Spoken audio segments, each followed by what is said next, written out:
Mengusap langsung ada sentuhan yang interaksinya bersentuhan dengan materi lainnya. Misal kulit bertemu kulit atau kulit bertemu benda lain. Sentuhannya terjadi, itu disebut dengan masaha.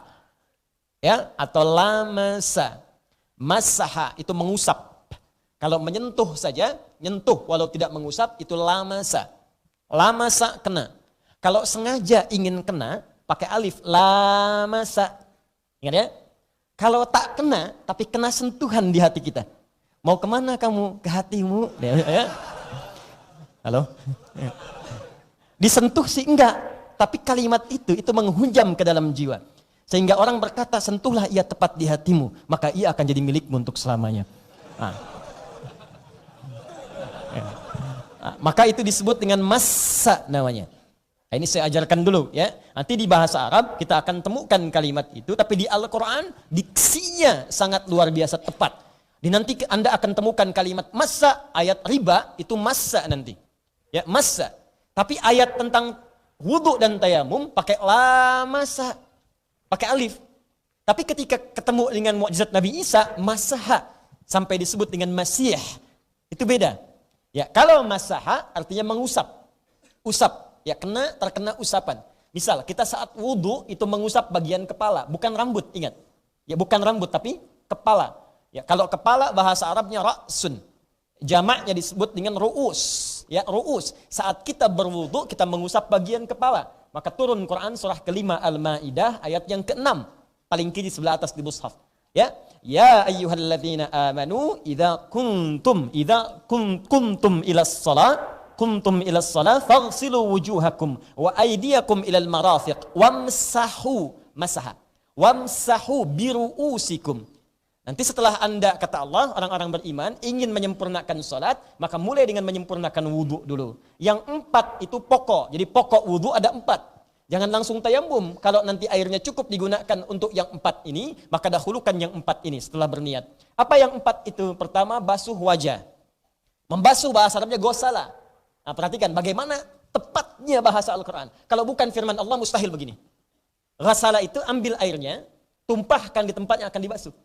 Diambil air, kalau keran, ya tadahkan seperti ini, ambil airnya, tumpahkan di wajah. Ya, kalau di gayung, ambil seperti ini, tumpahkan di wajah. Tumpahkan dulu, baru dibasuh secara sempurna. Kemudian wa aydiyakum ilal marafiq, tangan sampai siku. Perhatikan dalam fikih itu detil sekali.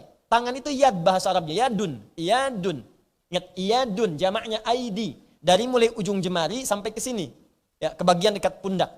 Ini yadun namanya. Ya, kelihatan? Ya, ibu kelihatan di bawah? Ya. Ya. Ini yadun. Kalau yang ini namanya asabi', ya, jemari asabi'. Kalau yang ini kaffun, telapak tangan. Ya. Kalau yang ini rusghun, ya, rusghun pergelangan. Kalau yang ini sa'id namanya, siku sampai dari mulai ini pergelangan sampai menuju ke siku, sa'id namanya. Kalau yang ini mirfaq, jamaknya marafiq. Perhatikan dahsyatnya firman Allah, detil sekali. Tatkala kita akan sholat, saat bertakbir, ya, Abu Daud nomor hadis 857, kemudian didetilkan di An-Nasai nomor hadis 886. Saat kita akan bertakbir, itu fawadha'a yadahul yumna, ditafsirkan kaftahul yumna, alal yusra, maka letakkan telapak tangan yang kanan di punggung yang kiri. Jelas kaf ini ketemu ini. Atau rusghun ala rusghin, ini pergelangan ketemu pergelangan. Ya, di sini. Boleh begini, boleh begini. Ya, boleh seperti ini, boleh seperti ini. Ya, tapi cepat ya, tidak diukur dulu. Jadi Allahu Akbar langsung. Ya, jangan sampai Anda ukur Allahu Akbar.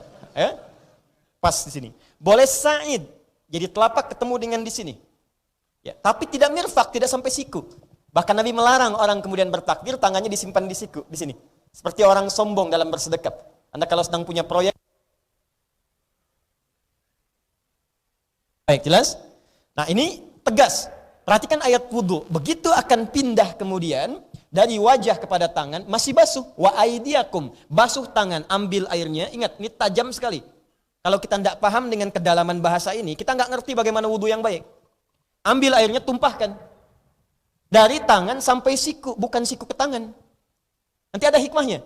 Awas, benar kalau Anda mau begini pun benar, tapi yang kalau mau begini pun itu bisa dibenarkan. Tapi yang paling tepat dari ujung sini sampai dengan ke sini. Ya, mohon izin ya. boleh berdiri. Jazakallah khair. Semoga Allah muliakan Anda dan orang tua Anda. Pegang ini. Ya, tahan segini ya. Ini dua fungsi, satu mikrofon, kedua anggap keran air wudu. Ya. Hadap sini, biar kelihatan. Baik, kelihatan? Ini apa? Mikrofon. Sekaligus keran air wudu. Lihat sini. Ambil, ya, jangan terlalu berlebihan supaya tidak berlebihan mengeluarkan air. Ambil, kemudian saat basuh perhatikan, ini tangan sampai siku. Karena ila itu harfun yadullu ala ghayatis syai'. Ya, huruf yang menunjukkan pada ujung sesuatu. Ana adhab min Jakarta ila Bekasi. Saya akan pergi dari Jakarta ila ke Bekasi.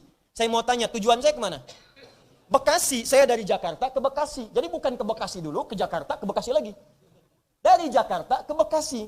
Ayat Qur'annya, wa aidiyakum, tanganmu ilal marafiq, sampai ke siku. Jadi bukan dari siku ke sini. Ambil airnya, dari sini basuh, sampai dengan ke siku. Bersihkan ke sini. Selesaikan sampai dengan ke bawah, selesai. Jelas sampai sini? Nah, ini terlihat seperti sederhana, tapi tajam maknanya. Nanti yang menafsirkan ini Nabi nanti, di hadis Muslim. Nomor hadis nanti diantaranya terkait dengan sholat ke sholat. Nomor hadis 233. As-salawatu ila salawat, wal jumu'atu ila jum'ah, wa ramadan ila ramadan, kafaratun lima bainahunna. Sholat satu ke sholat yang lainnya, Jumat ke Jumat, Ramadan ke Ramadan, bisa menggugurkan dosa-dosa kecil di antara keduanya, malam takunil kabair, sepanjang bukan dosa besar. Kapan sholat itu akan digugurkan dosa? Dimulai dari wudu. Makanya kata Nabi, orang wudunya benar kalau sesuai dengan basuhannya, di hadis Muslim, jatuh airnya sekaligus menggugurkan dosa-dosa yang melekat pada tangannya. Nah, dosa tangan itu, mana di antara bagian tangan yang sering melakukan maksiat? Kan jemari di sini, bukan di siku. Karena orang bikin status itu dengan jemari, bukan dengan siku. Paham ya? Ini yang sering berdosa tuh, ini. Ini keran, ingat. Yang sering berdosa tuh yang ini. Makanya saat ini dibasuh, kita bertobat dari dosa tangan, dibasuhkan, mohon ampunan kepada Allah, minta ini dibersihkan, basuh. Begitu kita tobat dengan itu, dengan dosa tangan ini, maka jatuh air itu sekaligus menjatuhkan kotoran-kotoran dosa di tangan. Makanya orang selesai wudhu itu doanya taubat.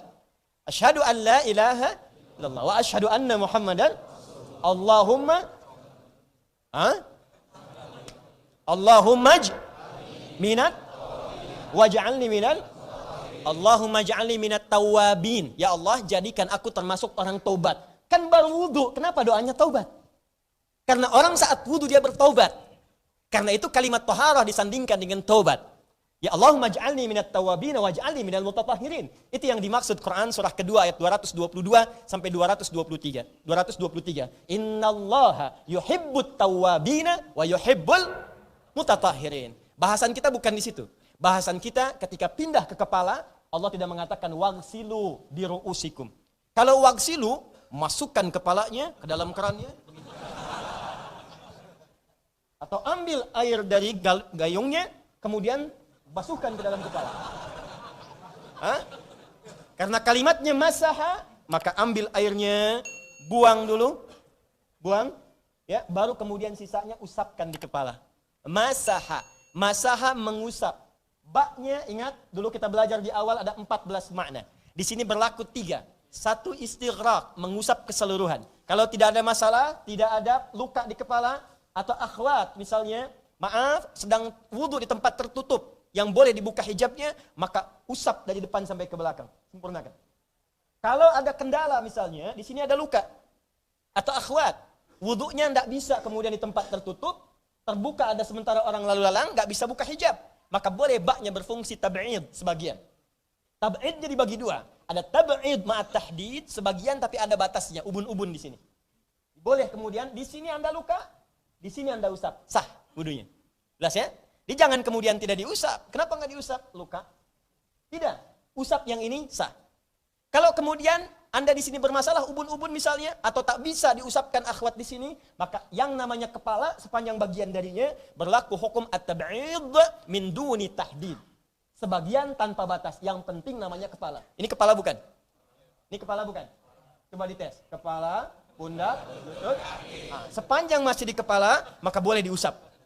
Paham sampai sini? Baik. Kalimatnya masaha. Kalau diusap disebut masaha. yang mengusap atau yang kena usapan disebut masih namanya. Kenapa Nabi Isa disebut Al-Masih? Karena setiap mengusap yang diusap penyakitnya sembuh. Sakit kepala, usap. Nggak sembuh karena Hidayat yang usap. Tapi kalau Nabi Isa alaihissalam usap sembuh, maka disebutlah beliau Al-Masih. Jelas ya? Jelas?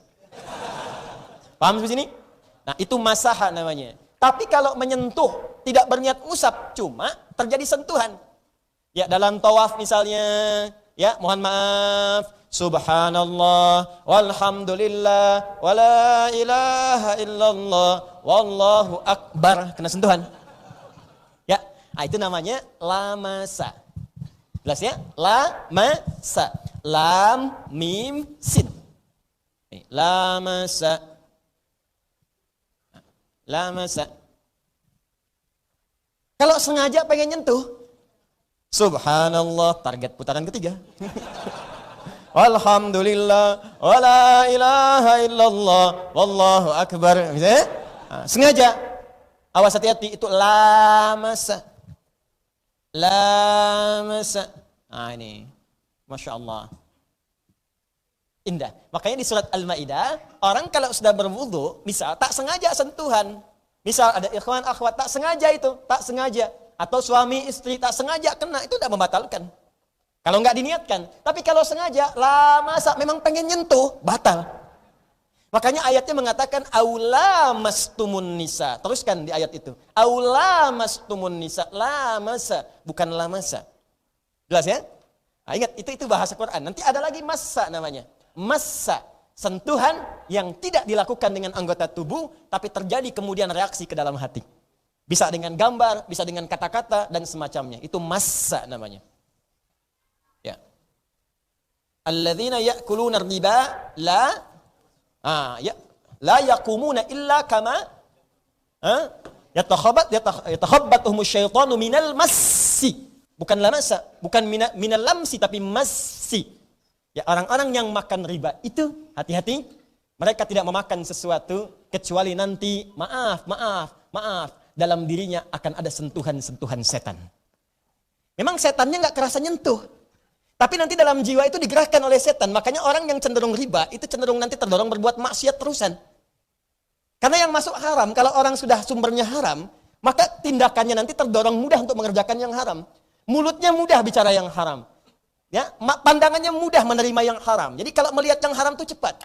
Mendengar yang haram cepat. Bicara pada yang haram cepat. Kenapa? Karena ada gerakan-gerakan setan yang masuk ke dalam dirinya. Menggunakan massa, bukan lamasa. Kalau kalimat Qur'annya menggunakan lamsi, lamasa, maka setannya nampak langsung ngajak. Yuk. Paham ya?